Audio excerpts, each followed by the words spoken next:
আমাদের night vehicle চেকিংয়ের সময় SI রণব্রত Ghosh staff নিয়ে যখন ভেহিকেল চেকিং করছিলেন আমাদের পিছনের নাকা পয়েন্টে আমতলী বাইপাস রোডে, এই সময় একটা মানে গাড়িকে ডিটেন করা হয়।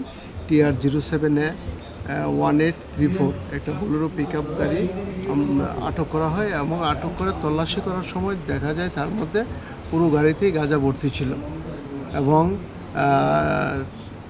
কাউন্ট করে দেখা গেছে যে টোটাল 17টি প্যাকেট এবং প্রত্যেকটা প্যাকেটে 34 কেজি করে গাঁজা আছে, 578 কেজি গাঁজা। এবং এই বিষয়ে আমরা ড্রাইভারকে অ্যারেস্ট করি, একটা সুনির্দিষ্ট NDPS একটা আমরা মামলা নেব এবং আগামীকাল ড্রাইভারকে আমরা কোর্টে 5 দিনের পুলিশ রিমান্ড চেয়ে কোর্টে।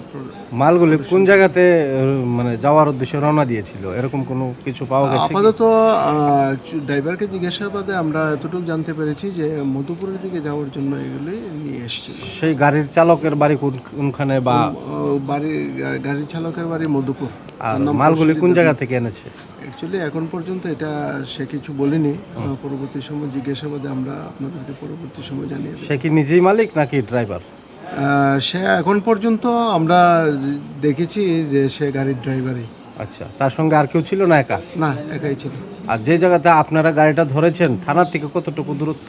থানা আমাদের থানার পিছনের নাকা পয়েন্টে, রিয়ার নাকা পয়েন্ট, আমতলী বাইপাস। আনুমানিক কত মিটার হবে? আনুমানিক তো 50 মিটার হবে।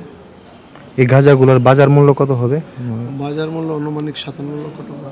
ড্রাইভারের নাম হলো প্রসেনজিৎ দেবনাথ, তার নাম কালু, তার বাড়ি মধুপুর থানা এলাকা। বয়স কত ওর? বয়স 25। বাবার নাম? বাবার নাম মৃত রতন দেবনাথ। আনন্দ আর ভালোবাসার দীপ্তিতে গড়া সমুজ্জ্বল পরমা, ঠিক তোমারই মতো। শ্যাম সুন্দর কোম্পানি জুয়েলার্স, আগরতলা, উদয়পুর, ধর্মনগর, কলকাতা।